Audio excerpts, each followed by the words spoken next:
வணக்கம். எனக்கு தெரிஞ்ச ஒரு 15 வயசு பையன் வந்து இயர்ஃபோன் மாட்டிட்டு செம தோரணையாக நடந்து போயிட்டு இருந்தான்.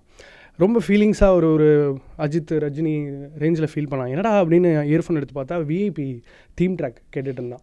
ஸோ பல பேர் இன்றைக்கி வாக்கிங்கை வந்து எடுத்திருக்காங்க அந்த பாடல்னால. சென்னைக்கு இப்படி ஒரு ஆந்தம் பண்ணணும் அப்படின்னு நினச்சதுக்கான காரணம் என்ன? இந்த இனிஷியேட்டிவை எப்படி நீங்கள் அப்ரோச் பண்ணியிருக்கீங்க? ஃபர்ஸ்ட் ஆஃப் ஆல் எல்லா பிஹைண்ட் வுட்ஸ் வியூவர்ஸ்க்கும் வணக்கம், உங்களுக்கு பெரிய வணக்கம். அண்ட் ஆந்தம் அப்படி கிடையாது. என்னென்னா நம்ம ஊருக்கு ஒரு பாட்டு பண்ணணும் அப்படின்னு தோணுச்சு. ஏன்னா நம்ம ஊர் இவ்வளோ எனக்கு பர்சனலாக இவ்வளோ கொடுத்துருக்கு, இவ்வளோ சீக்கிரம் இவ்வளோ பெரிய ஒரு இடம் கொடுத்துருக்கு, இவ்வளோ பெரிய பேர் கொடுத்துருக்கு. ஸோ நம்மளால் என்ன திரும்பி பண்ண முடியும் அப்படின்னு யோசிச்சு பார்த்தா ஒரு பாட்டால் தான் முடியும் அப்படின்னு தோணுச்சு. ஸோ சின்ன சின்ன விஷயங்கள் நம்ம ஊரை எது இன்னும் ஸ்பெஷலாக இருக்குது அப்படின்னு சொல்லி அதை எடுத்து ஒரு பாட்டாக பண்ணலான்னு சொல்லி இந்த சென்னை சான்ஸே இல்லை அப்படின்னு ஒரு பாட்டு.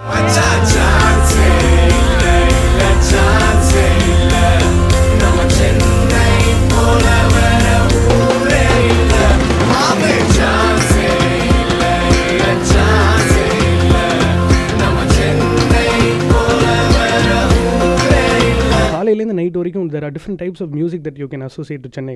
காலங்காலத்தில் வெஸ்ட்மாம்பலம் சைடு போனீங்கன்னா உங்களுக்கு வேறு மாதிரியான கர்நாடிக் சாங் கேட்கும். லேட் நைட் போனீங்கன்னா பப் எஃபெக்ட் இருக்குது. பஸ்ஸில் போனீங்கன்னா கானா பாட்டு இருக்குது. எல்லா வெரைட்டி ஆஃப் மியூசிக்கும் சென்னையில் லைவாகவே இருந்துகிட்ருக்கு. பேண்ட் சீன் வேறு பயங்கரமாக இம்ப்ரூவ் ஆகிட்டு இருக்கு. In fact you also came up with bands in your early part of your career. So music லெவலில் வந்து சென்னை எப்படி உங்களை வந்து ட்ரீட்டட் யூ? ஒரு பெரிய ரீசன் சொல்லலாம் சென்னையோட ஒரு மியூசிக்காலிட்டி. ஏன்னா வந்து ஆஸ் யூ செட் எல்லா டைப் ஆஃப் மியூசிக்கும் இருக்குது. அதான் நம்ம சினிமாலே ரொம்ப ஸ்பெஷலான விஷயம். இப்போ நம்ம ஒரு மியூசிஷியன்னா ஒரு இன்டர்நேஷ்னல் ஒரு மியூசிஷியனாக இருந்தோம்னா வந்து ஒரு ஜானரில் தான் நம்ம ஸ்பெஷலைஸ் பண்ண முடியும். ஆனால் இங்கே நமக்கு எல்லாமே இருக்குது. நம்ம இப்போ நீங்கள் சொல்கிற மாதிரி காலையில் எழுந்திரிச்சா ஒரு சுப்ரபாதம்லேருந்து நைட்டு ஓடுற பாட்டு வரைக்கும் நமக்கு எல்லாமே இருக்குது. ஸோ அவ்வளோ ஸ்பெஷலான மியூசிக்கல் பிளேஸ் இந்த இடம். அது தவிர இங்கே தான் பிறந்து வளர்ந்துருக்கோம். அண்ட் நம்ம மக்கள் நமக்கு இவ்வளோ கொடுத்துருக்காங்கன்னு சொல்லும் போதே ஏதாவது ஒன்று திருப்பி கொடுக்கணும் அப்படின்னு தோணுச்சு. அதான் இந்த சான்ஸே இல்லை. ஸோ இதுக்கப்புறம் நான் ஏற்கனவே டைரக்டர் சட்ட சொன்ன மாதிரி ஒரு திருச்சி வெர்ஷன், ஒரு கோயம்புத்தூர் வெர்ஷன், ஒரு கொட்டாம்பட்டி வெர்ஷன் கூட வந்தாலும் வரலாம். இந்த ஆந்தம் ஃபீல் வந்து ரொம்ப வருஷமாக நடந்துகிட்ருக்கு. பட் இதை நீங்கள் வேறு லெவலுக்கு கொண்டு போக போகிறீங்கன்னு நினைக்கும் போது ரொம்ப பெருமையாக இருக்குது. ஒரு மியூசிக் டைரக்டர் அவங்களை நீங்கள் ஸ்டுடியோக்கு ரெஸ்ட்ரிக்ட் பண்ணிக்காமல் இப்போ பர்ஃபார்மராக வர வளம் வந்துகிட்டு இருக்கீங்க. ஸோ இந்த யூஆர் ஆல்சோ ஃபீச்சர்ட் இந்த video. So how is the shooting experience? இந்த பாட்டை இன்னும் எல்லோரும் எப்படி ரிலேட் பண்ணிக்கணும்னு நினைக்கிறீங்க? இது ஒரு சிக்னேச்சராக மாற்றிக்கணுமா? வருஷம் நீங்கள் இன்னும் நிறைய கம்போஸ் பண்ணுவீங்களா? Every year you keep renewing your சான்ஸே இல்லை? இல்லை, மெயின் ஐடியா என்னென்னா நம்ம அந்த இண்டிபெண்ட் மியூசிக் சீன்லேருந்து தான் வந்ததுனால அதில் எவ்வளோ மியூசிஷியன்ஸ் இன்னும் ஸ்ட்ரகிள் பண்ணுறதை விட எவ்வளோ பேர் வந்து சினிமாவில் தான் இன்றைக்கி நம்ம ஊரில் சினிமா மியூசிக் மட்டும்தான் இதாகிடுச்சு அப்படி இருக்குது.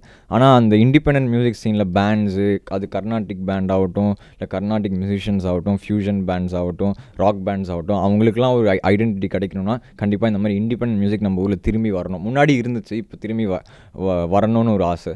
எனக்கு அந்த லீப் கிடச்சிருச்சு அங்கேருந்து சினிமா மியூசிக்குள்ளே. அண்ட் நம்ம இதில் சக்ஸஸ் பார்த்தோன்னே அதுக்கும் ஏதாவது ஒன்று பண்ணணும்னு தோணுச்சு. அதுதான் தான் இந்த ஒரு இண்டிபெண்ட் மியூசிக். கண்டிப்பாக இன்னும் நிறையா பாடல்கள் இந்த இதில் வரும். ஆனால் ஃபஸ்ட்டு பாடல் எதை பற்றி பண்ணணும்னு யோசிக்கும் போது சென்னை அப்படின்னு தோணுச்சு. So thanks for making this possible. And shooting கஷ்டமான விஷயந்தான்.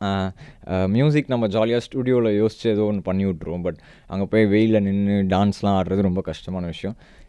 நான் கஷ்டப்படுறதை விட அந்த directors Vicky and camera George and choreographer Satish தான் கஷ்டப்பட்டாங்க. ஏன்னா என்னை வந்து ஒரு மியூசிக் வீடியோவில் நல்லா காட்டி டான்ஸ் ஆட வைக்கணும்னு சொல்லும்போது அது ரொம்ப கஷ்டமான விஷயம். ஒரு நல்ல எக்ஸ்பீரியன்ஸ். அது ஒரு 2-3 days நம்ம மியூசிக் வீடியோ ஷூட் பண்ணிட்டு வரும்போது ஒரு ரிஃப்ரெஷ்மெண்ட்டாக இருக்குது, திரும்பி பண்ணணும்னு தோணுது. அண்ட் எல்லா வீடியோஸ்க்கும் அவ்வளோ என்கரேஜ் பண்ணியிருக்காங்க. ஸோ அந்த என்கரேஜ்மெண்ட்டுக்கு தேங்க்ஸ். அதான் இன்னும் நிறையா பண்ணணும்னு தோணுது.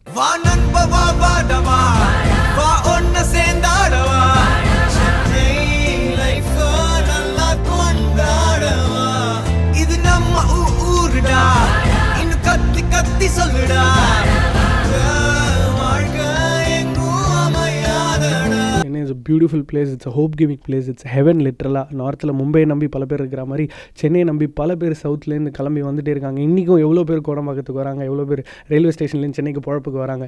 ஸோ இப்படிப்பட்ட ஒரு ஊருக்கு நீங்கள் ஒரு எப்படி சொல்கிறது, நான் சென்னை இந்த சாங் வச்சு நான் ரெப்ரசென்ட் பண்ணிக்கலாம் என்னை அப்படின்னு நினைக்கும் போது நிறைய ஃப்ளாஷ் மாப்ஸ் கூட we can expect. Thank you so much for this great opportunity for people to relate to such a thing. ஏன்னா சென்னைக்குன்னு ஒரு அற்புதமான கல்ச்சர் இருக்குது, ஒரு ஹிஸ்ட்ரி இருக்குது. ஒரு 375வது பிறந்தநாளை நோக்கி அந்த ஊர் போய்கிட்டு இருக்குது. நீங்கள் நீங்களும் அதில் வந்து ஒரு 23 வருஷம் if I'm not wrong வாழ்ந்திருக்கீங்கன்னா that city has done so much to you and you're giving it back through musicன்றது தான் ரொம்ப ரொம்ப பெருமையாக இருக்குது. It's very hard warming also. Thank you so much for your time. Thanks to behind Woods. Thanks உங்களுக்கு. And நீங்கள் ஒரு musician இப்போ தான் நான் கேள்விப்பட்டேன். ஸோ அந்த வகையில் இன்னும் ஹாப்பியாக இருக்குது. ஒரு மியூசிஷியன் டு மியூசிஷியன் டாக் இன்னும் ஹாப்பியாக இருக்குது. And thanks to Behindwoods and thanks for all your support towards சான்சேரில்.